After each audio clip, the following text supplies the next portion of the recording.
Buenos días a todos. Vamos a dar comienzo con la intervención de diferentes profesores y colaboradores de esta conferencia y queremos que sea un poco una actividad dinámica en la que participéis todos con las entrevistas, con las preguntas que tenéis preparadas. Y yo, en primer lugar, como director del instituto, tengo que agradecer, lo haré a través de un obsequio al final del acto, pero agradecer a diferentes personas del centro y fuera del centro que han permitido que este tipo de eventos con personas muy conocidas y de un alto nivel académico, pues puedan ilustraros en este tipo de charlas. Y de estas vamos a tener más, porque si va a existir esta colaboración, que en primer lugar tenemos que agradecer a la Universidad de Jaén su colaboración en este acto, al Ateneo de Baeza, también como un organismo muy colaborador, y obviamente a los propios profesores y colaboradores del Instituto Santísima Trinidad, pues gracias a esa colaboración de diferentes entidades estamos intentando que estos ciclos de conferencias vayan en aumento. Agradeceros la asistencia y doy paso al representante, a doña Monse Infantes, profesora de matemáticas.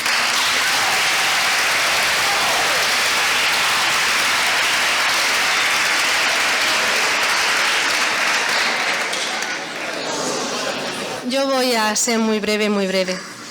Buenos días a todos y a todas los que estáis aquí y no habéis querido perder la participación en este diálogo. Desde el Instituto Público Santísima Trinidad, heredero de la antigua universidad del siglo XVI, y desde este Paraninfo, testigo seguro de muchos diálogos apasionantes, os damos la bienvenida a todos, en especial a Eduardo Sáez de Cabezón, nuestro ponente invitado. Agradecer también al Ateneo de Baeza la oportunidad de compartir esta actividad con todos nosotros. A todos los alumnos que estáis aquí, no solo de este instituto, sino de alguno cercano también, deciros que estéis atentos a todo lo que aquí se exponga, pues una de las mayores satisfacciones de la vida, yo sé que esto ahora no lo entendéis, pero espero que algún día sí lo hagáis, digo, una de las mayores satisfacciones de la vida es tener acceso al conocimiento. Me diréis, yo tengo acceso al conocimiento porque tengo en mis manos un dispositivo que me lo dice todo. Eso no vale.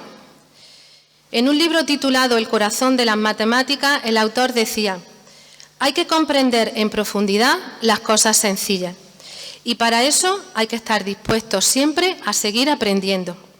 Os animo a que preguntéis a Eduardo muchas cuestiones que seguro nos enriquecerán a todos. Gracias, Eduardo, por acompañarnos esta mañana en este lugar tan especial para todos nosotros.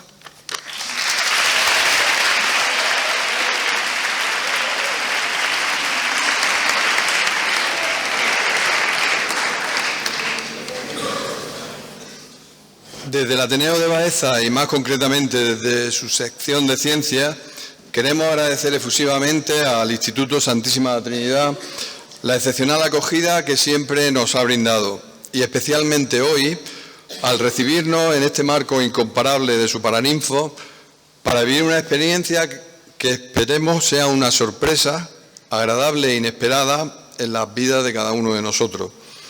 Y espero no haber puesto el listón demasiado alto, dejándome llevar por la emoción de contar hoy aquí con un excepcional matemático dispuesto a dialogar con todos nosotros sobre algo tan sagrado como el aprendizaje. Y para los que tenemos vocaciones de enseñar, y aquí estamos muchos, creo que estamos de enhorabuena al encontrarnos en este precioso lugar numerosos docentes de diferentes disciplinas, con jóvenes de bachillerato, labrando sus últimos pasos intentando dilucidar su próximo futuro universitario, y con ateneístas, menos jóvenes de cuerpo, pero igualmente joviales de espíritu. Y nadie mejor que Eduardo Sáez de Cabezón Irigaray para conducir este encuentro tertulia entre ambas generaciones. Aunque él es sobradamente conocido por grandes y pequeños, permítame esbozar algunas breves pinceladas sobre su biografía y currículum. Logroñés, de 51 años, fue profesor de instituto durante algunos años después de estudiar las carreras de Teología y Matemáticas. Hoy por hoy, desde 2011, es profesor titular de universidad del área de lenguajes y sistemas informáticos en el Departamento de Matemática y Computación de la Universidad de La Rioja. Es todo un experto en álgebra computacional, como lo atestiguan sus más de 70 publicaciones en ese campo, en colaboración con matemáticos españoles y europeos, y su codirección y liderazgo de sucesivos proyectos ministeriales de investigación. Este hombre es tan popular como para tener más de 100.000 seguidores en Instagram o en Twitter y más de 1,4 millones de suscriptores en su fantástico canal Derivando de YouTube, que seguramente todos conocéis. Pero me atrevo a afirmar, sin miedo a equivocarme ni parecer pretencioso y con conocimiento de causa, que Eduardo es una persona amable y accesible, simpática y divertida e inteligente, muy inteligente, independientemente del gran matemático que lleva dentro. Y además, con un afán contagioso e insaciable de aprender. Y añadiría que un deseo irrefrenable de enseñar y comunicar. Es un consumado especialista en monólogos científicos, no en vano fue el primer ganador en España del conocido concurso FameLab en 2013 y ha participado incluso en charlas con organizaciones tan prestigiosas a nivel mundial como TED. Personalmente, soy de la opinión que su excelencia como divulgador de talla mundial tiene su origen en su reconocida capacidad y su dilatada experiencia como cuentacuentos, o como a él le gusta decir, cuentero. Su necesidad de comunicar que antes aludía y de comunicar bien, con todo lo que ello implica, creo que la va colmando de manera sobresaliente, ya sea en la televisión, orbitando con una perrita cada martes por la noche en la 2 de Televisión Española, ya sea en la radio, en su momento al ser el matemático de cabecera de una tal cadena, o en los teatros de toda España circulando con su Big Bang Ciencia. Es autor de 4 libros sobre matemáticas: Apocalipsis matemático, Inteligencia matemática, El árbol de Amy y el último, Invitación al aprendizaje, que, como dice en uno de sus perfiles de las redes sociales, los ha escrito él solito. Y de los que espero y deseo que nos hable también a lo largo de este encuentro. Especialmente del último, Invitación al aprendizaje, que esta misma tarde presentará en Jaén a las 7 en las proximidades de la librería Metrópolis y que nos ha servido precisamente para motivar el título del diálogo que vamos a empezar a continuación. Finalmente, me gustaría decir que creo también firmemente que Eduardo es un revolucionario visionario, cuando nos sugiere que las matemáticas sirven simplemente para ser más felices, al afirmar textualmente que las matemáticas son una herramienta para ejercer la ciudadanía de una forma libre y responsable. Pues para terminar esta presentación libre y responsablemente, quiero invitarle a aprender esta mañana con este excepcional matemático por el mero placer de seguir aprendiendo, aceptando hoy gustosamente su invitación al aprendizaje y siempre con el amor hacia las matemáticas.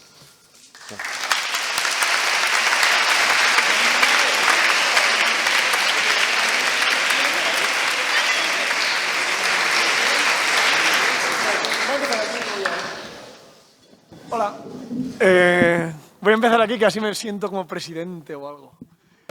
¡Qué maravilla! ¡Oh, qué guay! Es que está súper bien.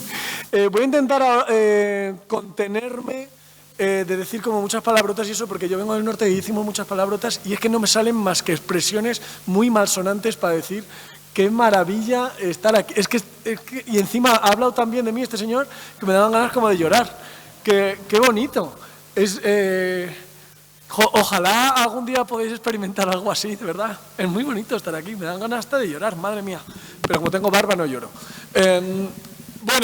Muchísimas gracias por invitarme aquí. Ha sido muy bonito todo el recibimiento, la gente que me saludaba por ahí. Porque es que yo soy matemático, joder, que es que como el infierno, ¿no? O sea, las matemáticas, como tú vas a la gente, yo no sé a vosotras qué os pasa, pero yo voy por ahí a la gente cuando voy a los sitios y la gente casi como que me abraza diciendo, a mí se me daban muy mal las matemáticas y yo les abrazo ahí como haciendo terapia, o sea, la gente sufre con esta movida de las matemáticas y se les da mal y tal, ¿no?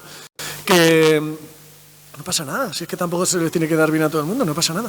Pero estamos aquí para hablar, para tener un diálogo, espero que sea así, que podáis preguntar, que podáis tener curiosidad, que podáis... Yo espero hacerlo de forma que os invite a preguntar y a hablar también, ¿no? Porque parece que yo, como estoy aquí de presidente, llevo razón en todo, que no es así. O sea, que seguramente vosotros sabéis, tanto como yo, o más, de muchas de las cosas que van a salir aquí. Pero vamos a hablar un poco de mates y vamos a hablar un poco de aprendizaje y de cosas así. Luego podéis preguntar lo que queráis, yo lo sé todo. O sea, que cualquier cosa que tengáis de duda, yo la voy a poder resolver. Esto no sé si son la gente que ha repetido mucho o son los del Ateneo, ¿no? ¿Qué me extrañaba a mí? Yo decía, veo a la gente así como muy joven y esto digo, esta gente ha repetido mucho, pero no es así, vale, entonces me quedo más tranquilo. Vale, entonces voy a empezar, si queréis, por lo del aprendizaje, ¿no? Yo creo que hay una sola cosa que uno debería sacar del instituto. O sea, uno puede sacar muchas, puede sacar incluso novias si no se dedica a las matemáticas, pero puede sacar muchas cosas del instituto, pero hay una... Joder, que no os quedéis sin salir del instituto, o sea, no salgáis del instituto sin ella, que es amor por el aprendizaje, o sea, ganas de aprender más. Lo demás da igual, todo, da igual. Uno puede salir sabiendo hacer derivadas, sabiendo hacer integrales, puedes salir sabiendo recitar el Quijote de memoria, puedes salir sabiendo genética, lo que sea. Pero si sale con ganas de aprender más, lo que no haya aprendido lo aprenderá después y va a poder con todo lo que sea. Y yo creo que eso es la única cosa que uno tiene que sacar del instituto. Hay gente que sale del instituto y sale y dice, yo no vuelvo a estudiar en la vida, chaval, o sea, no vuelvo yo a pisar algo de... Pues eso es una pena. Luego hay gente que le da la vuelta a eso, ¿eh? Yo me he encontrado con gente, cuando fui profe en el instituto, que luego me los he encontrado en la universidad con 20 y muchos años y que me dicen, mira, me equivoqué en el insti. Pasé de aprender, pasé de estudiar y tal, y mira, pues ahora me he dado cuenta de que me había equivocado, ¿no? Y le dan la vuelta, o sea, que no pasa nada. Todo el mundo tenemos el derecho a equivocarnos, a eso de que hay que seguir su talento y como si la vida solamente tuviera un camino, no es verdad. Uno puede equivocarse, dar marcha atrás, dar rodeos y lo que sea. Así que eso no preocuparse. A uno le pueden salir mal las cosas, que luego le saldrán bien. Pero si vuestras profes, y por lo que veo aquí, son de ese estilo, yo por suerte tuve profes de esos también, te contagian el amor por aprender, pues ya está. Es que ese es el mejor regalo que uno puede tener. Que suena horterísima. O sea, yo entiendo que uno lo escucha ahora y dice, pero este señor que está predicando ahora.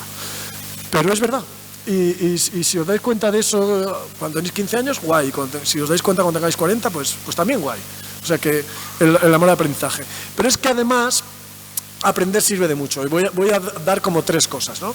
Una es construir una persona. O sea, lo que hacemos en el instituto, sobre todo en el instituto, es construir una persona. A mí cuando me dicen, no, es que estudia matemáticas porque te va a servir para tener un buen trabajo en el futuro. Tener un buen trabajo en el futuro está guay, pero ser buena gente está mucho más guay. Y aprender te sirve para ser buena persona, para estar bien en el mundo. Eso es lo fundamental. Eso es lo fundamental de aprender. Lo puede hacer uno a través de cualquier disciplina, de las disciplinas que te dan un buen trabajo, de las que no te dan un buen trabajo, la que sea. Es más fácil que una buena persona se convierta en un buen profesional que al revés. Entonces, construir bien una persona, eso es lo más fundamental del instituto. ¿Eso se hace a través de las notas? Bueno, no sé si las notas son tan importantes. Son importantes para acceder a la universidad, para no sé qué y no sé cuál, pero bueno, la nota al final no deja de ser un número que mide más o menos algunas cosas, ¿no? Pero, ostras, salir siendo una persona que es capaz de construirse a sí misma y de caminar por la vida bien, eso es la primera cosa del aprendizaje. La segunda es que, esto suena un poco raro, pero lo que uno aprende es beneficioso para los demás. O sea, los aprendizajes que uno hace son un beneficio para la sociedad. O sea, una sociedad de gente que ha aprendido más es mejor que una de gente que no ha aprendido más.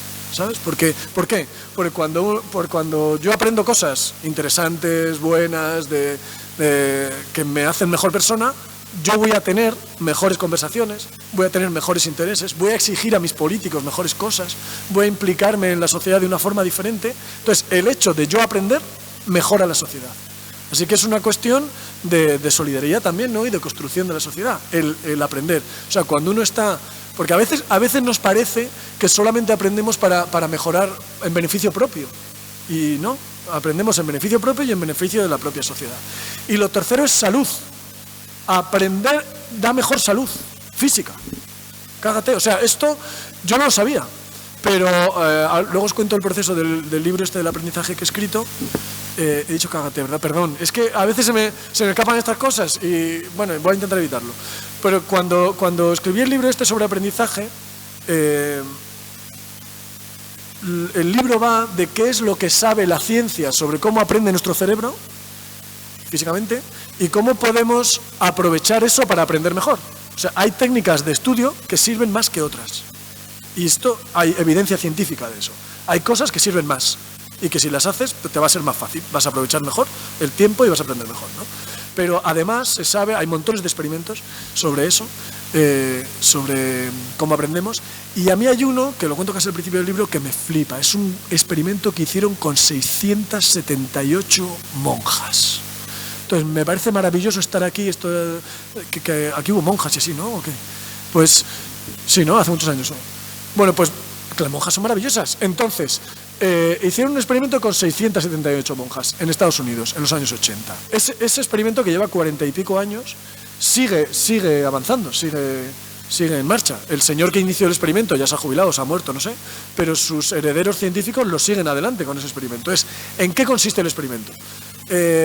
Estudian a través de entrevistas y tal la vida que llevan las monjas y luego estudian su salud, sus niveles de felicidad y todo eso. Incluso las monjas, cuando se mueren, ellas, bueno, firman un contrato, lo firman antes de muertas, claro, de que cuando ellas se mueran se puede estudiar su cerebro para ver qué ha pasado con ese cerebro a nivel físico y tal, ¿no?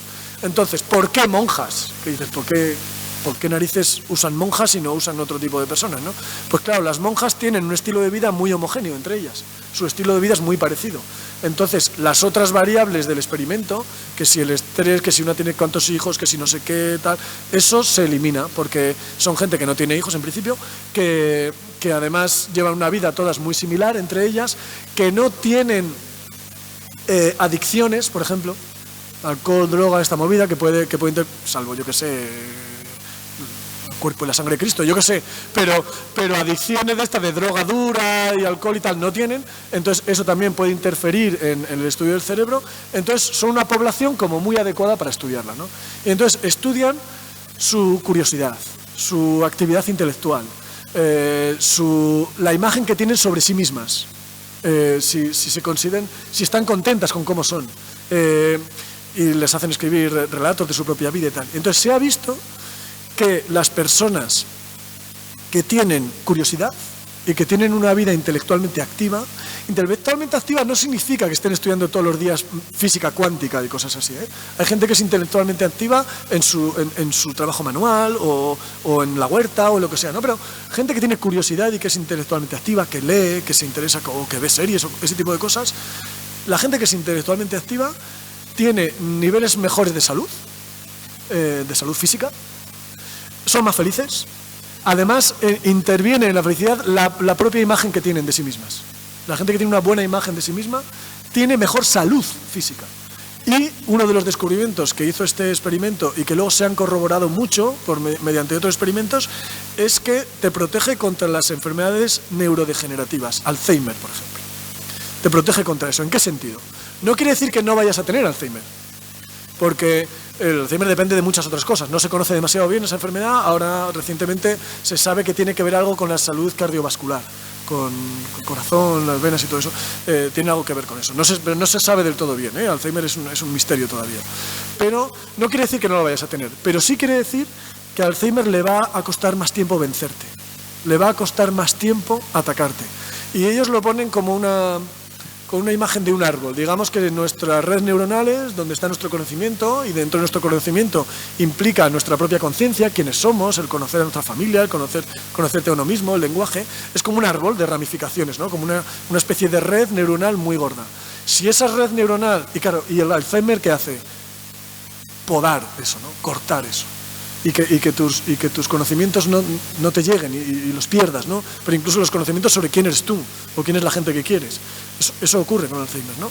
Entonces, ellos dicen, y es lo que han demostrado científicamente, si tu árbol es más frondoso, si tienes más conexiones entre distintas cosas, al Alzheimer le va a costar mucho más, va a tener que cortar mucho más, muchas más cosas, le va a costar mucho más vencerte.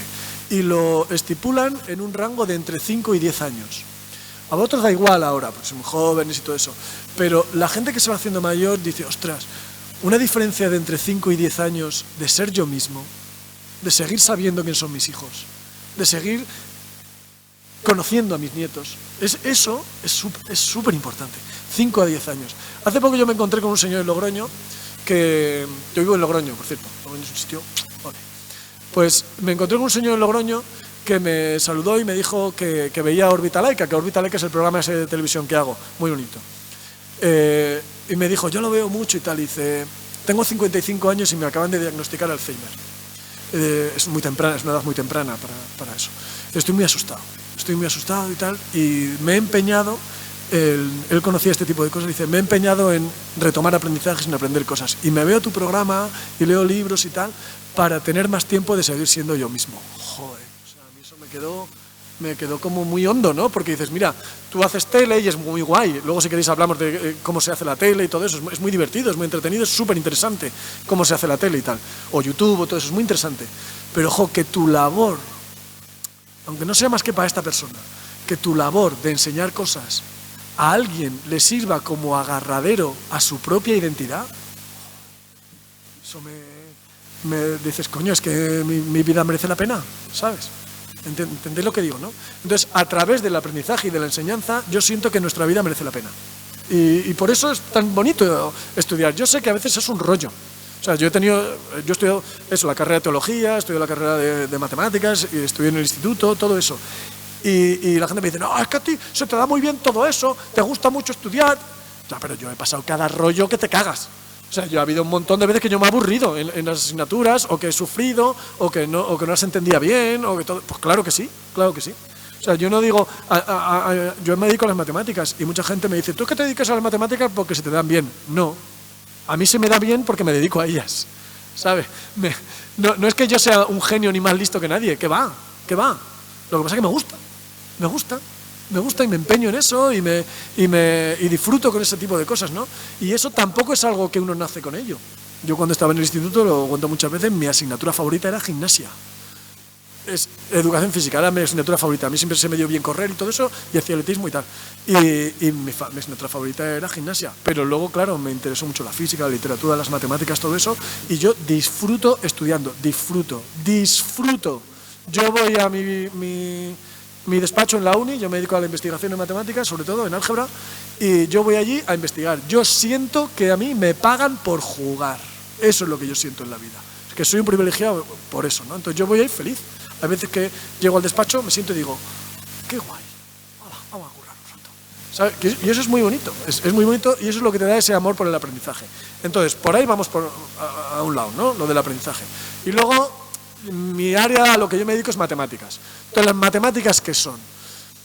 No es fácil saber qué son las matemáticas. Hay una cosa que, mira, os lo comparto. Mis profes de matemáticas del instituto, maravillosa gente, cuando ya vieron que me dedicaba a las matemáticas, nos dieron un consejo al principio de la carrera, que era, mira, cada 5 años escribe tu definición de matemáticas. Cada 5 años. A ver qué es para ti matemáticas. No lo hice y me arrepiento, porque ojalá lo hubiera hecho, porque ahora sabría qué definición de matemáticas tenía el Eduardo de 18 años, qué definición tenía el de 23, el de 28 y así sucesivamente, ¿no? Y estaría guay, la verdad, estaría guay saber qué pensaba yo de las matemáticas ahora, antes. Y ahora lo que pienso es que las matemáticas son una forma, o son la forma que te permite hacer mejor las cosas. Casi todo en general, te permite hacer mejor las cosas. Se dice que las matemáticas es la búsqueda de patrones, de regularidades en las cosas, que eso es matemáticas, y es verdad. Yo creo que esa es una definición muy buena, de encontrar regularidades en las cosas. No es hacer cuentas, no solo es hacer cuentas y todo eso, que eso también me lo preguntan mucho. ¿A ti se te dará muy bien hacer cuentas? No, pues no. Yo me equivoco sumando, restando, multiplicando, dividiendo igual que los demás. Yo uso la calculadora igual que los demás. Pero esa búsqueda de patrones es un poco la esencia de las matemáticas, ¿no? Y es un poco la forma de hacer mejor las cosas. Es decir, allá donde hay un proceso que hacer, ya sea industrial, biológico, científico, tecnológico, incluso vital o deportivo, otras cosas, si tú entiendes matemáticamente eso, tienes ventaja seguro, siempre. Por eso ahora mismo las matemáticas están tan de moda. Ahora, no sé, la gente que está en bachillerato y tal, la nota de corte de matemáticas es súper alta. Es un 12 y pico, un 13 y pico, según qué sitio, es un locurón eso, yo no sé por qué. Pero bueno, ahora hay mucha gente que quiere entrar en matemáticas y es porque hay mucho trabajo. Porque la gente se ha dado cuenta de que efectivamente tener un matemático en tu empresa, una matemática en tu empresa, es ventajoso. Es ventajoso.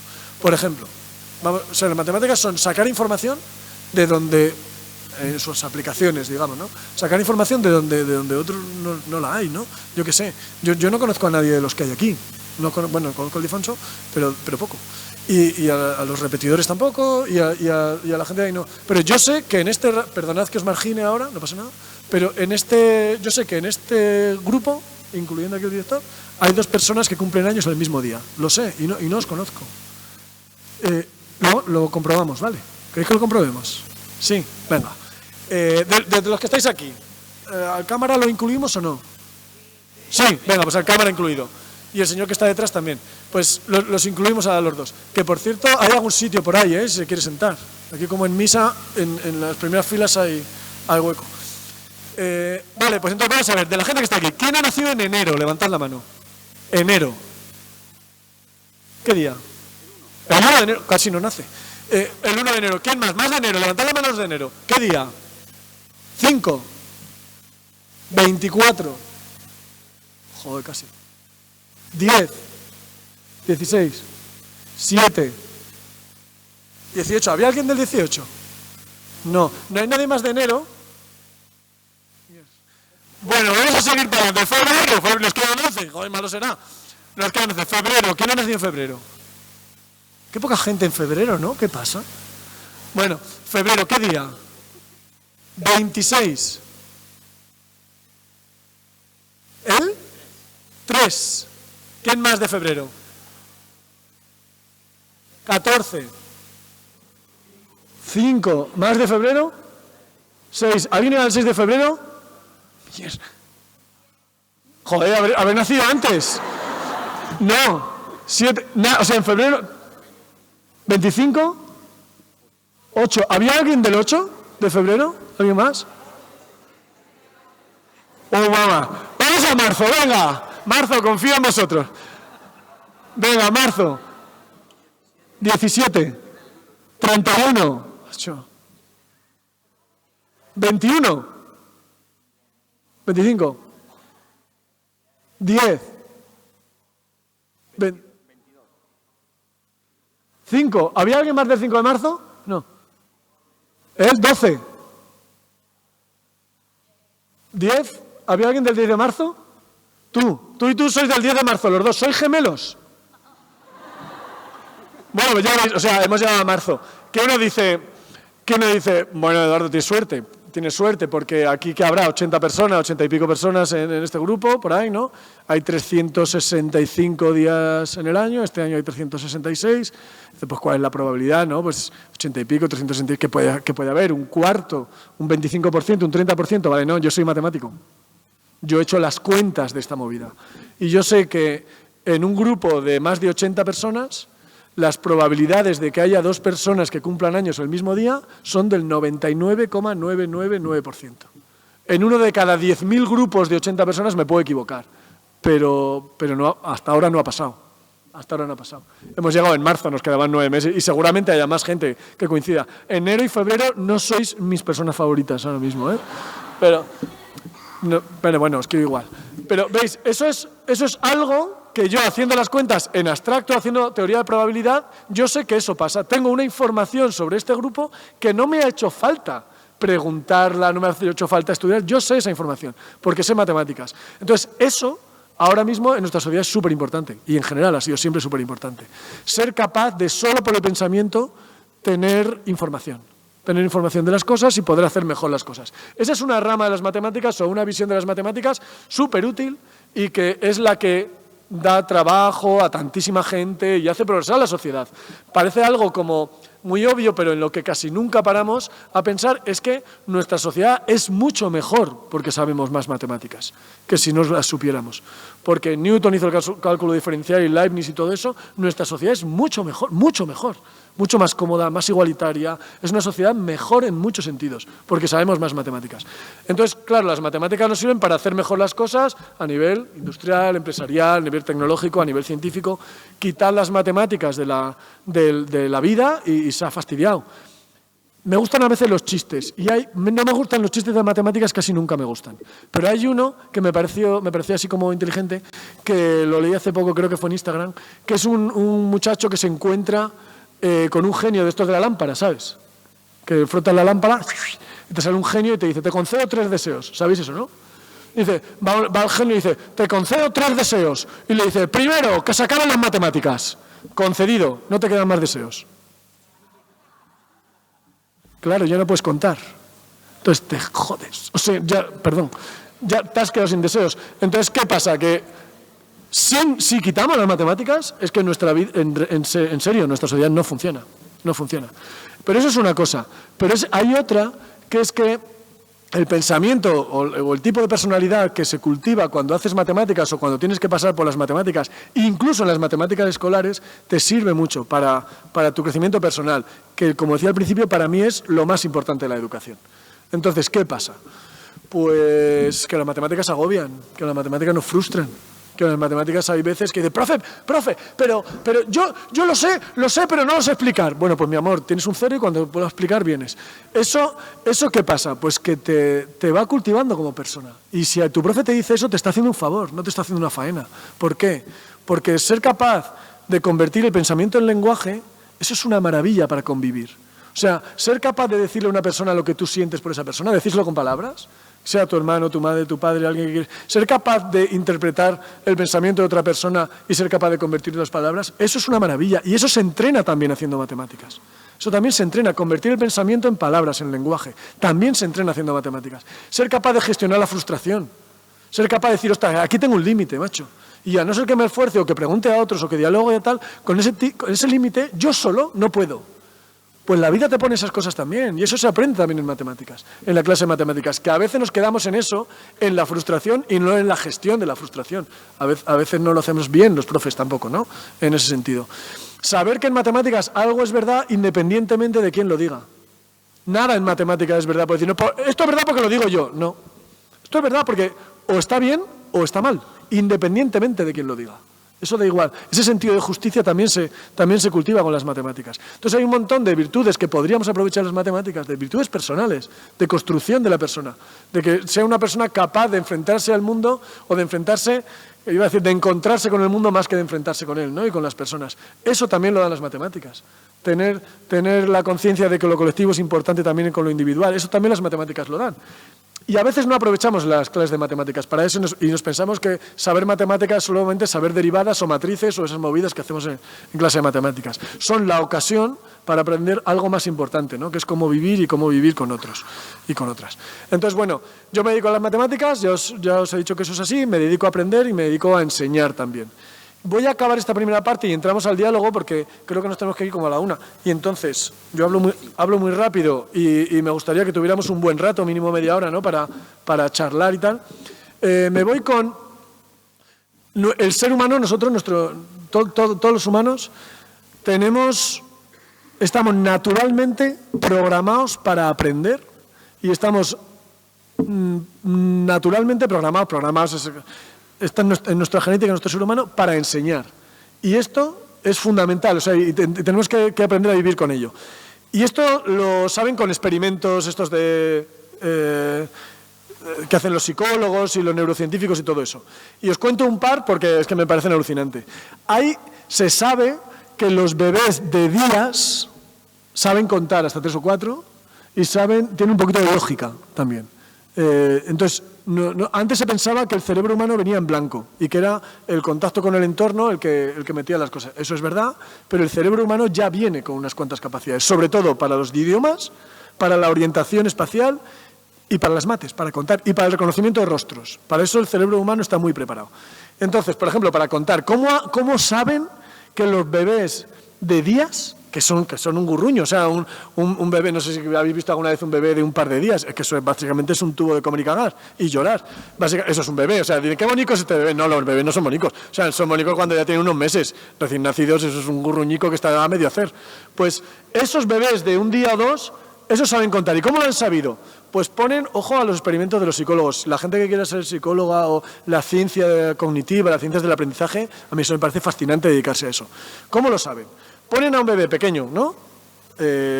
Un día, dos, y está con su mamá y un chupete o ahí en la teta de la mamá, chupando. Entonces el bebé está ahí, tranqui, chupando tranqui. Y entonces les ponen estímulos en una determinada cantidad, sonoros, visuales de luz u otro tipo de cosas, ¿no? O táctiles, estímulos. En series, por ejemplo, de 2. Entonces empiezan sonidos, pipi, y el bebé, ¿cómo qué es esto? Pipi, pipi, y ya cuando se va acostumbrando, ya se queda tranquilo, pipi, pero de repente cambian en vez de 2 a 3, pipi, pipi. Dicen, hostia, aquí hay algo distinto. El bebé nota que 3 no es lo mismo que 2. Nota que 3 no es lo mismo que 2. Entonces dicen, no, puede ser por la duración, el tiempo, no sé qué. Bueno, pues lo prueban de otra forma. Modifican la variable tiempo, modifican que no sea sonido sino que sea luz, o que sean estímulos táctiles, etc. Los bebés reaccionan a la cantidad. Saben distinguir 1, 2, 3 y 4 por lo menos. Bebés de días. Y lo miden así, con la succión, ¿no? Con la expresión de la sorpresa. Y luego que los bebés son capaces, tienen un instinto por enseñar, un instinto docente. Eso es muy hermoso porque quiere decir que nuestra especie está preparada para ayudar a los otros a través de compartir conocimiento. Eso es maravilloso, o sea, estar aquí en esto y saber que la ciencia sabe eso es genial. ¿Qué experimento hay, por ejemplo? Hay muchos, pero ¿qué experimento hacen para saber que bebés de 10 meses, 11 meses, antes de saber hablar, tienen la conciencia de compartir conocimiento con el que lo necesita? Les ponen, estos experimentos con bebés casi siempre son escenarios, ¿no? Entonces les ponen una escena en la que hay un adulto, una persona adulta, que necesita algo, está buscando un objeto que hay en la mesa. Y ese objeto se ha caído o lo que sea y el adulto no lo puede ver, no puede alcanzarlo, pero el bebé lo ve. Entonces el bebé se lo señala, le dice dónde está. El bebé no habla todavía, es una criatura pequeña, no habla todavía. Le señala dónde está, porque él detecta que esa persona necesita algo, necesita una información, que es dónde está ese objeto. Ese bebé tiene esa información y se la da porque la otra persona la necesita. Hasta ahí bien, ya es sorprendente eso. Pero es que a mí lo que me dejó picueto es que si el bebé detecta que la persona puede ver el objeto, no se lo dice. O sea, el bebé comparte la información cuando el otro la necesita. Le enseña, es docente el bebé. Y eso, que lo hacemos desde bebés pequeños, se acentúa con la edad. Nosotros cuando hablamos, cuando explicamos algo, y lo veréis en vuestros profes o cuando estáis explicando a alguien, hablamos distinto. Hacemos cierto tipo de gestos, enfatizamos ciertos momentos de la conversación, hacemos algo así, remarcamos, ese tipo de cosas cuando estamos enseñando. Pues eso lo tenemos por instinto también. Los niños de 5 años hablan distinto cuando están enseñándole algo a un compañero que cuando están hablando de otras cosas, igual que nosotros. Somos docentes por naturaleza. Y el experimento que hicieron con eso fue que un niño explicara unas reglas de un juego a otro niño. Habla distinto, le explica distinto, hace gestos distintos. Se llama la cualidad enfática del lenguaje. Pues la cualidad enfática del lenguaje la tenemos desde muy pequeñitos. Así que naturalmente nuestro ámbito natural de vida es aprender y enseñar. Ese es nuestro ámbito natural de vida. Así que yo os animo a que llevéis una vida plena de aprendizajes, porque va a ser mejor vida. Va a ser mejor en muchísimos sentidos. Que hay quien dice, chica, ¿qué pasó? Estás en tu pleno derecho y está muy bien, pero de verdad que vas a vivir mejor en muchísimos sentidos, no solamente en cuestión de trabajo y todo eso, que eso llegará o no, pero en general en tu vida. Si os parece, abrimos diálogo, abrimos preguntas o comentarios de la gente que tenga y tenemos como media horilla para hablar, que yo creo que puede estar bien. Si os parece, bien. Si no, yo tengo rollo aquí para...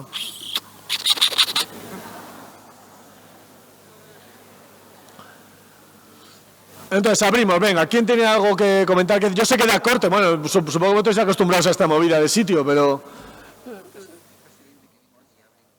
Sí. Uy. Bueno, vamos por ahí. Si vemos que no se oye, haremos lo de acercarse al micrófono, pero si no, yo lo escucho y le repito.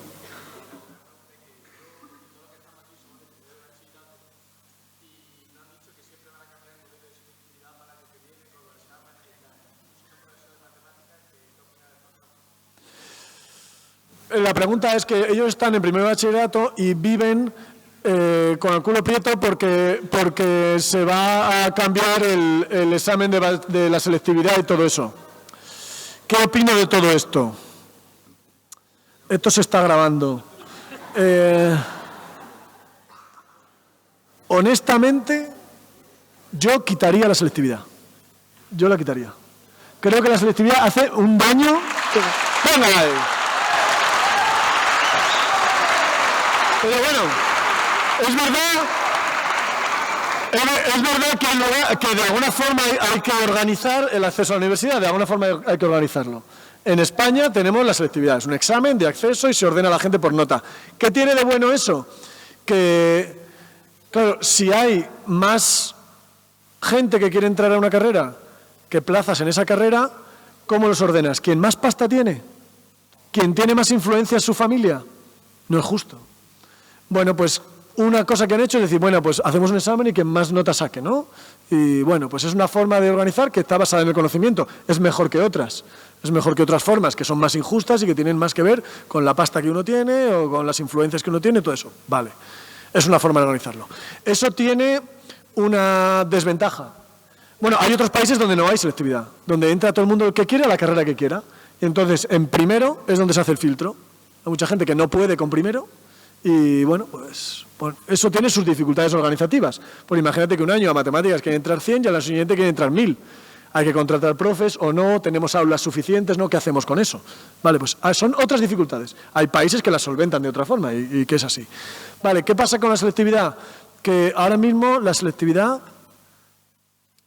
modifica, influye en todo lo que hacemos en clase en el instituto. O sea, es como que hay 2 años de vuestra vida que son preparar la selectividad. Y entonces el aprendizaje se queda como en un segundo plano.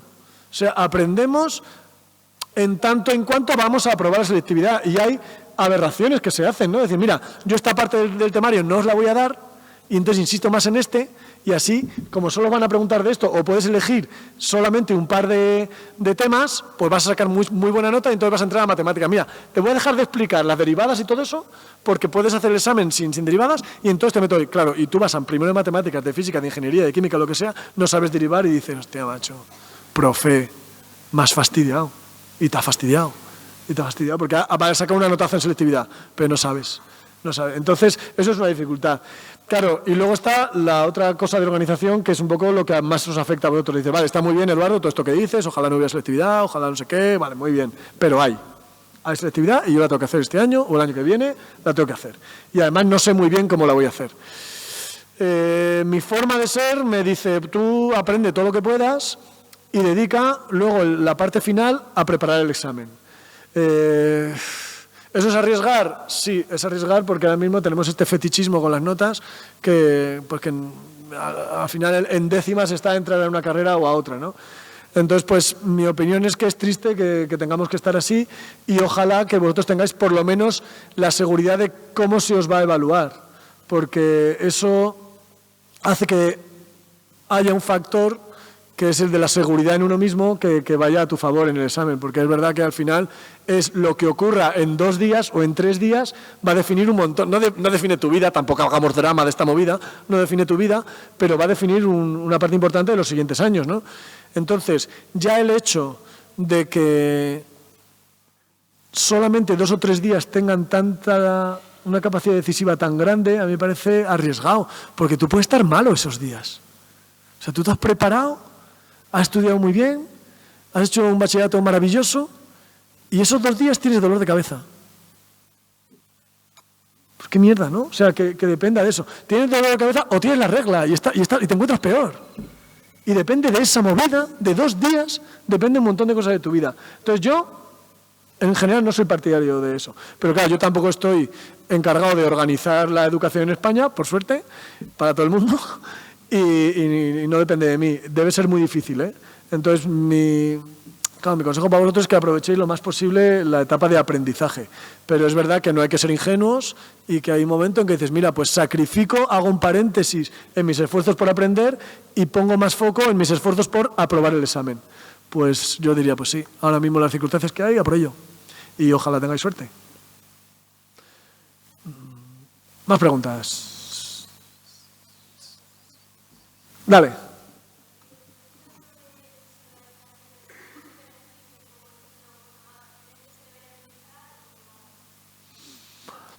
Ya, ¿para qué te sirve usarlo? Quiero decir, claro, para comprobar el resultado está guay. Si te sirve para hacer los deberes y que no te pongan un 0, pero no haberlo hecho tú, pues entonces es un autoengaño un poco cutre, porque realmente no has aprendido, ¿no? Entonces, hay una cosa en el aprendizaje que yo sé que cuesta, que se llama dificultad deseable. Es decir, la forma, todo en la teoría del aprendizaje se reduce a que tú aprendes más cuanto más implicado estás en ese momento. Entonces, si yo estoy en una clase en la que hay alguien rajando, como estoy haciendo yo ahora, y es un tran que me entra el sueño, no me voy a implicar en ese aprendizaje, es muy difícil que aprenda. Eso no quiere decir que una clase de alguien explicando no vaya a servir. Hay clases de gente explicando maravillosas y que te sirven un montón. Pero hacer un atajo para aprobar sin aprender, pues eso si es que va en tu contra. Si es que va en tu contra al final. Lo vas a hacer, o lo vamos a hacer, porque todo el mundo dice, mira, es que al final yo vivo muy agobiado, yo lo que quiero es pasar este examen, pues mira, si Fotomat o ChatGPT o tal me da la respuesta, para adelante. Entonces, ahí está la labor de los profes, que es decir, yo lo que quiero es, mis estudiantes quieren aprobar, yo quiero que aprendan, pues vamos a tratar de hacer coincidir las dos cosas. Voy a evaluar de forma que me aseguro de que para aprobar han aprendido. Entonces, hay veces, y eso elimina esta cosa. Porque te dicen, mira, oye, este ejercicio, por ejemplo, imagínate que estamos en un examen y hay, yo qué sé, una ecuación, ¿no? Y yo no te pregunto la solución, sino te pregunto, oye, ¿tú qué harías para hacer esto? Vale, pues ahí estoy sabiendo si tú has entendido bien cómo se hace todo esto. Porque a lo mejor si lo que te pregunto es el resultado, te digo, mira, aquí tienes 10 ecuaciones, me las traes mañana y yo le pongo nota a los resultados. Pues hazlo con Fotomat. Claro, lo puedes hacer y vas a probar. Pero yo no me aseguro que tú estás aprendiendo. Me aseguro que estás aprendiendo si oye, tráemelo y mañana las comentamos. Oye, ¿esta cómo la has hecho? ¿Y esto qué? Y si te pongo esta otra, y si cambio el 7 aquí por un 8, ¿cómo? ¿La solución es más grande, es más pequeña? ¿Qué pasa con eso? Así me aseguro que tú entiendes y el aprobado depende de que entiendas o no. Eso es menos automático, pero es más útil para aprender. Entonces, ¿esas aplicaciones y todo eso son útiles? Sí. Sí, si tú lo que quieres es obtener un resultado rápido. Si dentro del aprendizaje incluimos además otras cosas, pues entonces no te sirven de mucho. Entonces, sí, a mí en general la tecnología me parece que es útil en tanto en cuanto me sirve para aprender, y hay muchas cosas que son súper útiles. Sí. Pero claro, como atajo, es que al final te estás engañando, ¿no?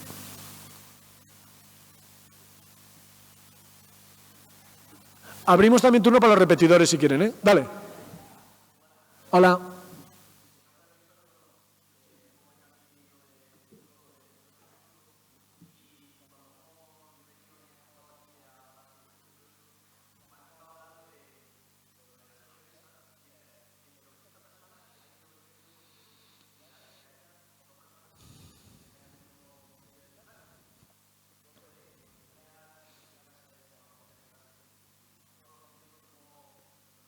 De por qué puedo decir eso, ¿no? O sea, las tripitas de eso, las cuentas, ¿cómo se hace eso? Venga, vamos a intentarlo. Estaría más guay si tuviera una pizarra, os quedaría más claro, pero vamos a intentarlo. Ahora sí que voy a necesitar atención, porque claro, no hay pizarra. No hay pizarra, entonces va a haber números. Va a haber números que nos vamos a tener que imaginar. Y va a haber multiplicaciones y movidas de esas, ¿vale? Entonces, imagínate, yo lo que voy a calcular, controláis un poco de probabilidad, ¿no? Entonces, la probabilidad es como porcentaje, digamos, si yo lanzo un dado, tiene 6 caras, ¿cuál es la probabilidad de que salga un 6? Pues 1 entre 6, ¿no? Es 1 entre 6, un caso que es el que me mola, entre 6 casos que son, por caso, posibles, ¿no? Vale, entonces, lo que voy a hacer es al revés. Voy a decir, ¿cuál es la probabilidad de que todos los cumpleaños sean distintos? ¿Vale? Entonces, la que a mí me interesa La de que haya alguno repetido es 1 menos esa, ¿sí? Entonces, lo que voy a calcular es la de que todos sean distintos, lo que ha pasado con enero, con febrero y todo eso, ¿no? La de que todos estos 80 y pico tuvieran distintos. Entonces, vamos a ir poco a poco. Si hay una sola persona, ¿cuál es la probabilidad de que todos los cumpleaños sean distintos? Coño, pues una, es que no se puede repetir, pues está, la probabilidad es 100%. ¿Cuál es la probabilidad? Hay dos personas, imagínate que hay dos personas, tú y yo. ¿Cuál es la probabilidad de que nuestros dos cumpleaños sean distintos? Vale, pues yo elijo la fecha del tuyo. ¿Cuántas probabilidades tengo para elegir tu fecha? 365, pongamos, ¿no? 365 entre 365, vale, tu cumpleaños. Ahora, el mío. ¿Cuántos días puedo elegir para que sea distinto que el tuyo? 364. Entonces es 365 entre 365, que eres tú, multiplicado por 364 entre 365, que sería yo, para que sea distinto del tuyo. Ahora hay tres personas. Pues es 365 entre 364 por 364 entre 365 por 363 entre 365. Entonces, cada vez voy reduciendo, multiplico todo eso y esa multiplicación con 80 personas sale pequeñísima. Es 0,01, 0,001. Vale, pues la probabilidad de que todos sean distintos es 0,001. Así que, lo contrario, que haya alguno repetido, pues es 99,99%. Entonces, es una pasada, es como que te peta la cabeza porque no es nada intuitivo eso, pero tú haces las cuentas y dices, ahí va, es verdad. Haces esa multiplicación cada vez reduciendo 1, por cada persona voy reduciendo 1, 365, 364, 363, 362, voy multiplicando, al final llegaré a 200 y pico, pero abajo, en el denominador, tengo 365 todo el tiempo. Entonces, cuanta más gente meta, más pequeño se hace ese número. Y ya con 80, ese número es pequeñísimo. Por ejemplo, para que haya más de un 50% de todos los cumpleaños distintos, bastan 23 personas. O sea, tú vete al partido de fútbol de ayer, Atlético de Madrid y Real Madrid, y el árbitro, 11, 11 y 1, 22. Es más probable que haya dos personas que repitan cumpleaños que no. Flipas. Pues no sé si hay, miradlo luego en la fecha de los jugadores, lo mismo hay. Hay como un 50%, un 50 y pico. Es gordo el tema, ¿eh? ¿Lo habéis entendido más o menos? Sí, se ha pillado. Yo sé que es complicado usar números. Esta pobre gente se va asustada. Cambio de clase. Más preguntas, dudas y tal. Hola. ¿Cuándo empezó mi vocación por las matemáticas? Pues mira, lo cuento porque lo tengo muy claro. De niño no. O sea, yo no era un geniecito de las matemáticas de niño, ni mucho menos. No lo soy ahora, pues de niño menos. De adolescente tampoco. En el instituto a mí me gustaban las mates. Y aprendí, o sea, en la edad que estáis ahora, a mí me gustaban y aprendí mogollón de mates. Pero, como te decía, me gustaba más gimnasia, física me gustaba mucho, literatura me gustaba mucho, historia me gustaba menos y la he aprendido a apreciar más de mayor. Pero bueno, me gusta también. Me gustaba estudiar en general, entonces yo tuve buenos profes de matemáticas y me gustaba mucho programar con el ordenador. Yo tenía un ordenadorcito que se llamaba Spectrum, que es una cosa que prácticamente iba a pedales y que entonces no había moda de eso de programar. Pero a mí me gustaba eso, yo tenía esa maquinica y jugaba a juegos y me hacía mis jueguillos con los amigos, que éramos un poquito frikis, y programaba, y yo decía, ostras, a mí esto me gusta. Y entonces pensé, pues me voy a dedicar a lo de programar, a la informática, me gusta eso. Vale, entonces miré a la universidad, claro, la Universidad de Logroño, pues que es más pequeña que la de Jaén. Entonces, ahí no había informática ni nada de eso. Pero me dijeron, mira, pero luego en matemáticas en cuarto, tú puedes hacer cosas de programación. Dijo, pues me meto ahí, matemáticas me gusta también, venga, pues voy para allá. Entonces fui a primero de matemáticas. Y entonces en primero de matemáticas entré en clase de álgebra, ahora me dedico a álgebra, pero podía haber sido cualquier otra asignatura. Yo empecé a ver los teoremas aquellos, ostras, y ahí ya vi las matemáticas de verdad. No digo que las de la escuela no sean las de verdad, las del instituto, que también. Pero esas otras matemáticas, de pensar, del pensamiento abstracto, y dije, wow, esto quiero yo, esto me gusta a mí. Entonces fue ya en la carrera de matemáticas que dije, wow, esto me gusta. Yo no sabía que esto era tan guapo. Y ahí me empecé a enterar bien de qué eran las matemáticas y ahí, digamos, suena como muy hortera y muy de película yankee, me enamoré de las matemáticas. Pero es verdad. Y bueno, me enamoré, pero hay veces que se me daba mal.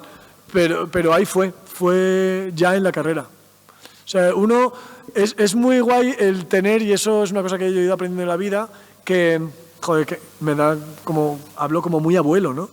Una cosa que yo he aprendido en la vida, hijos míos, es que hay cosas que todavía no sabes que pueden ser lo que más te guste del mundo.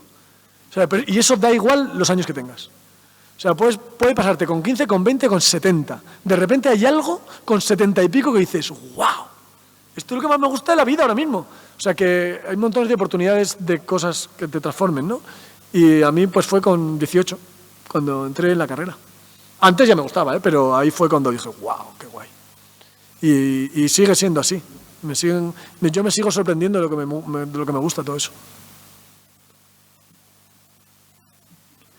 Vosotros, aunque no os haya dicho lo del cumpleaños, también podéis preguntar. ¿Quieres preguntar?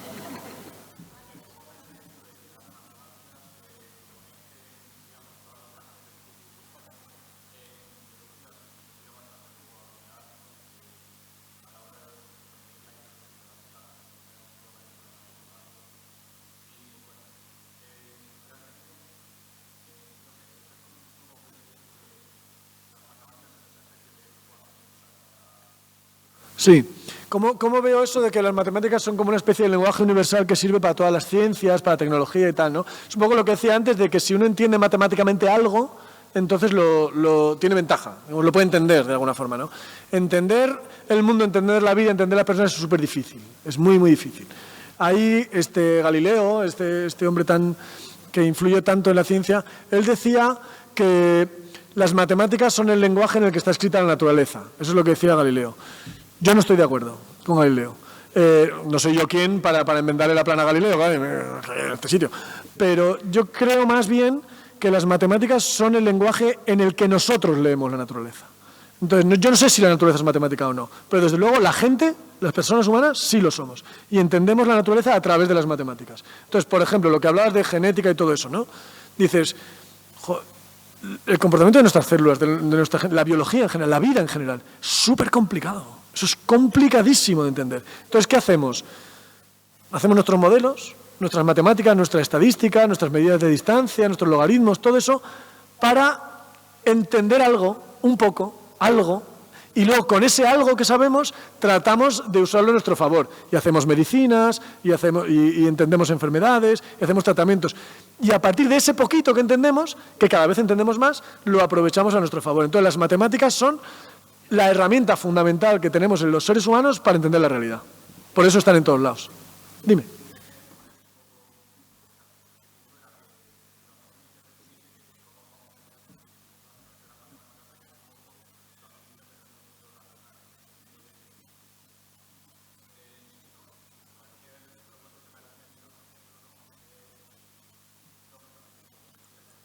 Sí.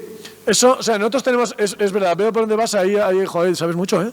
Ahí hay estás hablando del teorema de Gödel, ¿no? De la consistencia lógica. Es verdad, el conocimiento humano tiene límites, y está bien que lo sepamos. Entonces, el conocimiento humano tiene límites y habrá cosas que no las sabremos nunca. Pues está, ya estaría, o sea, no pasa nada.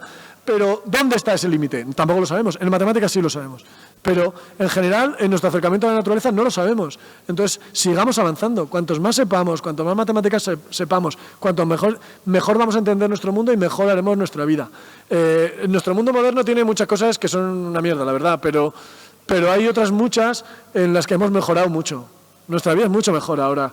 Y sobre todo, por ejemplo, digamos, los individuos débiles de nuestra especie, entre los que me incluyo, tenemos muchas más oportunidades de sobrevivir y ser felices en este mundo que hace 600 años. Seguro.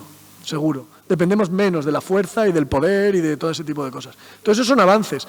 Estamos muy lejos de llegar a algo...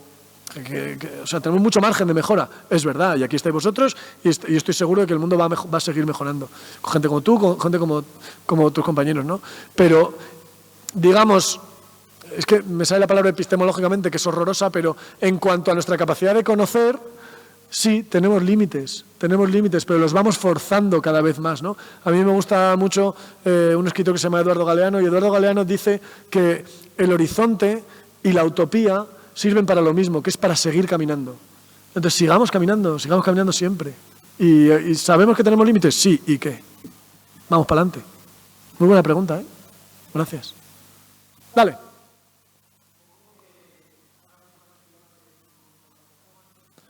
Pues creo que no la he visto, fíjate. Creo que no. Pero bueno, ilústrenos.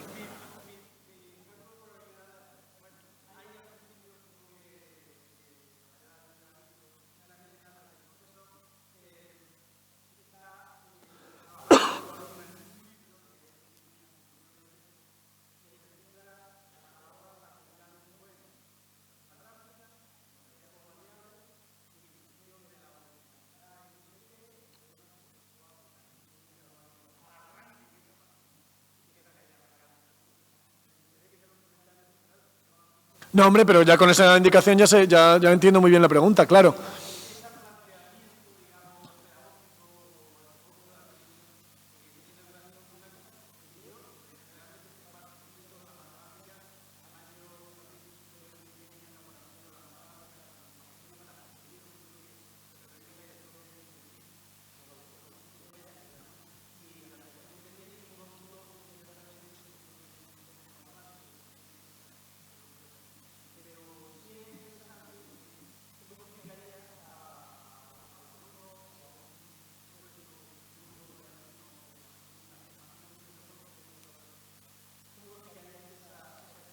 Muy bien, sí, es como, vamos a evaluar la calidad de un poema y le ponemos ahí una gráfica, eje X, eje Y, toda esa movida, ¿no? Claro, las matemáticas esencialmente son contar, medir y ordenar. Muy complicado a veces, muy sofisticado, lo que quieras. Entonces, en cualquier ámbito de la vida donde sea importante contar, medir u ordenar, las matemáticas nos van a ayudar. Entonces, por ejemplo, la ciencia, la tecnología, etcétera, nos van a ayudar. Saber tendencias de voto de no sé qué, tendencias de consumo de no sé cuál cosa, todo ese tipo de cosas que a veces sabemos más matematizando, incluso a nivel de personalidad, de muchas cosas, ¿no? Pero hay otras cosas que no se pueden contar, medir y ordenar, y está bien que no se puedan contar, medir y ordenar. ¿Cuánto me quieres? ¿Qué coño es eso? ¿De cuánto te... O sea, ¿cuánto qué significa ahí? Hay una escala. Hay una escala que está bien. ¿Me vas a poner una nota en el amor? En lo que yo te quiero, en lo que no. ¿Hay un cuánto ahí? Probablemente no.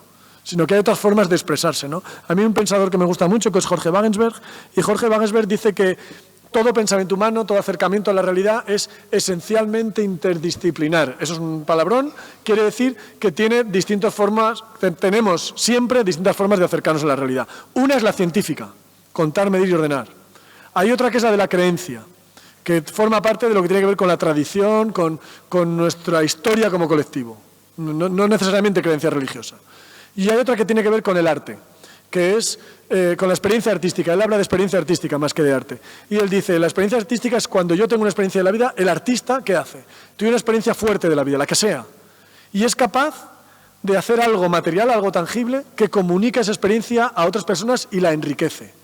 ¿Por qué la literatura es tan buena? ¿Por qué? Porque hay alguien que es capaz de captar la vida, ponerla por escrito y que otra persona que lo lea enriquezca su propia vida a través de lo que ese otro ha escrito, ¿no? La pintura, con la pintura pasa eso, con todas las artes, con la música.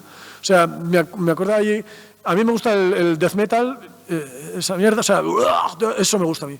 Pero también veo otras cosas y recuerdo, hay una chica que me cae muy bien, la quiero mucho, que es Natalia Lacunza, es una cantante, así como jovencita tal, ¿no? Pues Natalia, en una entrevista, decía, el entrevistador le decía, es que escucho tal canción tuya y está describiendo mi intimidad. ¿Qué te parece ser capaz de hacer eso, no? Y ella dice, claro, ella decía, y me parece muy, muy sensato, es una chica súper joven, tiene 25 años Natalia, la que se acaba de cumplir ahora. Y ella dice, yo estoy describiendo mi intimidad, sí, pero mi intimidad es capaz de estimular la tuya, de resonar con la tuya. Dice, si yo estaría pensando eso, si yo estuviera pensando eso cuando hago las canciones me quedaría paralizada. Ser capaz de entrar en la intimidad de otras personas. Pero ese es el arte, ¿no? Ser capaz de que tu propia experiencia enriquezca la vida de otros, ¿no? Vale, pues eso no se puede medir. Eso no es contar, medir y ordenar. Eso no es acercamiento científico. Es el acercamiento desde la experiencia artística. Entonces, nuestra vida, por suerte, es más rica que la ciencia. Nuestra vida es más rica, es más amplia, tiene más facetas. La ciencia nos ha hecho llegar a donde estamos en muchos sentidos, pero Las creencias también nos han hecho llegar a donde estamos en muchos sentidos y el arte nos ha hecho llegar a donde estamos en muchos sentidos. Y quien va a renovar las ideas normalmente son los artistas más que los científicos. Quien nos hace capaces de salir. O sea, quien es capaz de pensar si una máquina puede sentir o no, antes lo han pensado los escritores de ciencia ficción y los de las películas que lo que estamos haciendo ahora los científicos, que nos estamos planteando esa pregunta muy en serio. Entonces, sí, efectivamente, no todo se puede reducir a una gráfica, por suerte, por suerte. Así que muchas gracias por esa pregunta, porque sí que es verdad que yo a veces soy como muy optimista con las mates y parece que todo es mates. No, sí, pero no. Última pregunta. ¿Tú ya has preguntado? Bueno, luego hablamos entonces, o si respondo rápido, hacemos dos. ¿Cómo?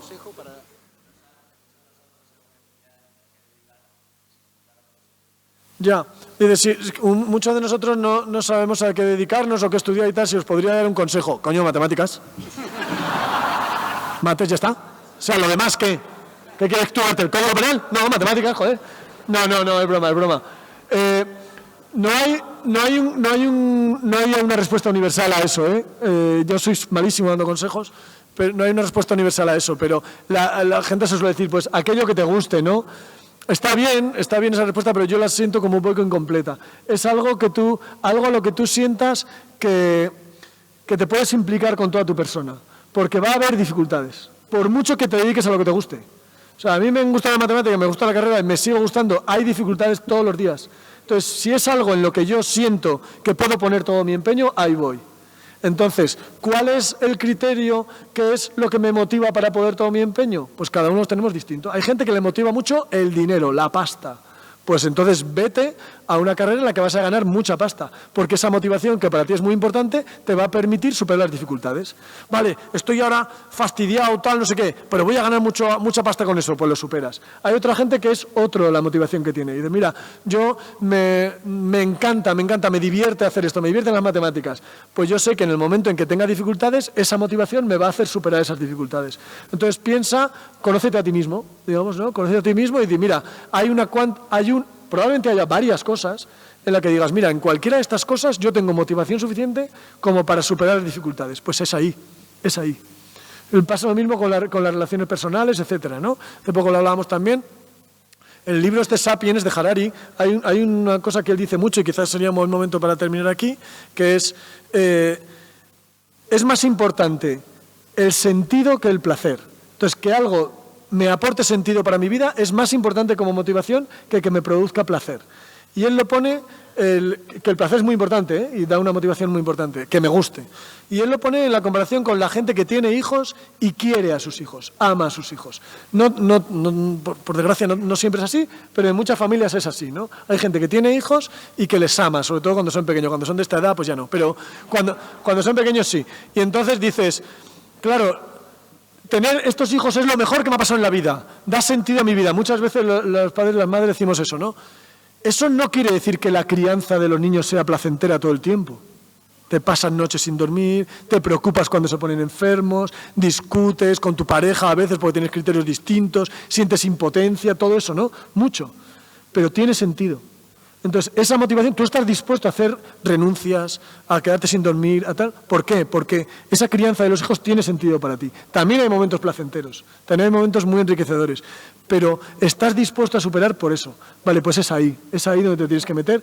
Y lo que sí que forma parte del consejo es, no hay una sola dirección, y eso puede cambiar. Puede que te metas en algo y luego veas que no es eso, pues te cambias, no pasa nada. Claro, no sea peletilla, que en cualquier momento te cambias, porque eso no es así, pero no pasa nada. Hay un derecho fundamental del ser humano que es la equivocación. Pues adelante. Entonces, pero donde tú sientas que tú estás dispuesto a superar dificultades, que tienes el arranque suficiente para superar dificultades, ahí es. Independientemente de que sea tu talento, porque a lo mejor te metes en cosas en las que dices, mira, me conviene esto por trabajo, por no sé qué, por no sé cuál, y cuando vengan las dificultades, esa motivación no es suficiente, pues te vas a hundir. Entonces, es mejor ir a donde te sientas más seguro con eso. No sé si es un buen consejo o no, o si ni siquiera es un consejo, pero yo lo siento así. Gracias.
Bueno, voy a contestar aunque te has colado al muchacho, pero bueno, vamos, luego hablo contigo y resolvemos en serio. Voy muy rápido porque claro, es que ya nos vienen a buscar, que era la una cuando teníamos que acabar. Un par de minutos, vamos a ver cómo resumo todo esto en un par de minutos. Lo de para qué sirven las mates, es que tenemos un fetichismo en nuestra sociedad de que todo tiene que servir para algo. Pues, yo qué sé, pues hay cosas que no sirven para nada y ya está, no pasa nada. Y sobre todo en las matemáticas hay veces que la utilidad de ciertos conceptos no se ve inmediatamente, que está mucho más oculta, ¿no? Yo qué sé, es verdad que para yo poder escuchar música en el móvil, pues necesito la transformada rápida de Fourier, vale, pero conectar una cosa con otra es que está tan lejos que, mira, profe, no me times con eso. Es verdad, es verdad. Necesitamos los números primos para yo tener la contraseña de WhatsApp, vale, es verdad, pero es que yo creo que está en la base. No todo tiene que servir para algo inmediatamente, porque para eso nos haría falta un año de escuela y ya está, y luego a ser enanos mentales toda la vida. No, la fundamental motivación para aprender es construir una persona. Hilbert decía, ¿por qué haces matemáticas? Hilbert hacía unas matemáticas súper abstractas. Y él decía, por honor del espíritu humano. O sea, hay unas cuantas células que se han juntado en un cuerpo que es capaz de hacer poesía, de hacer arte, de hacer... Coño, pues hagámoslo, aprovechemos que todas estas células se han juntado en esto. Esta es una. Luego, ¿qué tiene que ver Dios y las matemáticas? Nada. Nada. No, mi relación con la teología y con las matemáticas es muy distinta, pero es verdad que es una idea o es un sentimiento que ha servido para muy buenas cosas y para muy malas cosas. Entonces, a mí las religiones, tengo mucho respeto por las religiones y por la espiritualidad. Y entonces, bueno, yo entiendo que la espiritualidad nos sirve también para ser más conscientes de estar en el mundo, ¿no? Venga de una tradición religiosa o no. Y luego lo de la inteligencia artificial, no tenerle miedo. Pero me parece que lo mejor para no tenerle miedo a la inteligencia artificial es conocerla. Conocer, aprender de qué va esta movida, porque lo que queremos es usarla para nuestro beneficio personal, nuestro beneficio social. Si no la conocemos, ¿en beneficio de quién va a ir la inteligencia artificial? Pues de las empresas de inteligencia artificial. Entonces, si queremos usarla para nuestro beneficio, lo mejor que podemos hacer es conocerla. Y no me vale esto de, es que eso es muy difícil, eso no va conmigo, no sé qué. ¿Qué más quieren que pensemos eso? Imaginaos en la Edad Media, cuando sea que se inauguró esto, que la gente dijera, eso de leer no es para mí, eso es muy difícil, eso es para...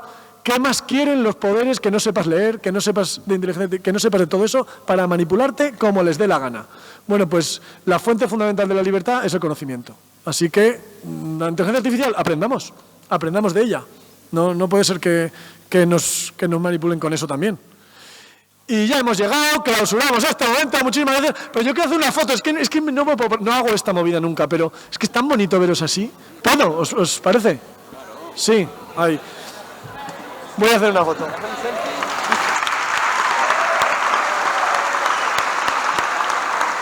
Voy a hacer varias.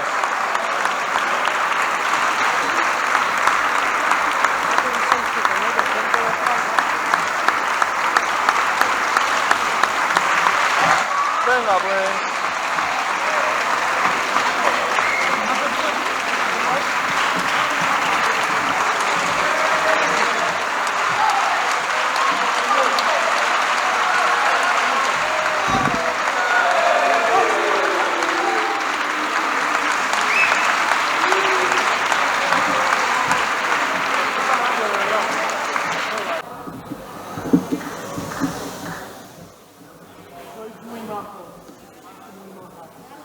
Un momentito, por favor.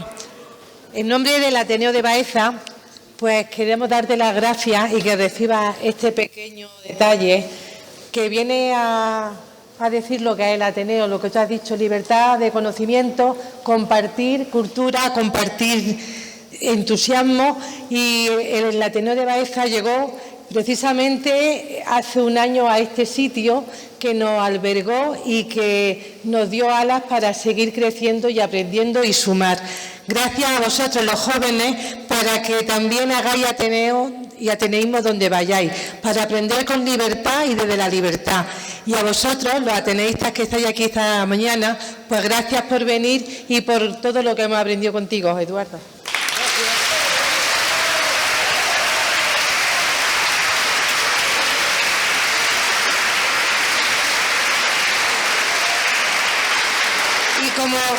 como el Ateneo de Baeza nació aquí, en una asamblea, diciendo que sí queríamos compartir, pues hoy al Instituto Santísima Trinidad lo nombramos socio colaborador para que esta relación sea pues el principio de muchas más cosas. Muchas gracias.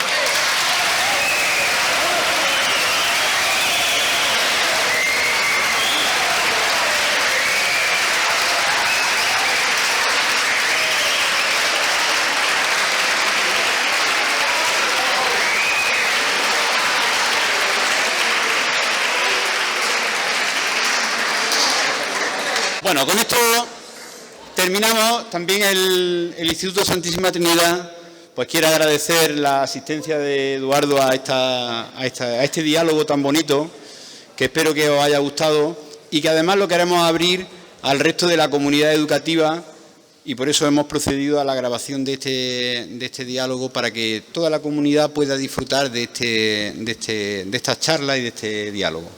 Nosotros queremos agradecerle personalmente a través de uno de los regalos más bonitos que siempre entregamos a todas las personas ilustres que nos visitan, que es un grabado de nuestro centro histórico, de nuestra joya y de nuestra maravilla, que me imagino que Eduardo habrá podido apreciar. Pues le vamos a hacer entrega de este grabado.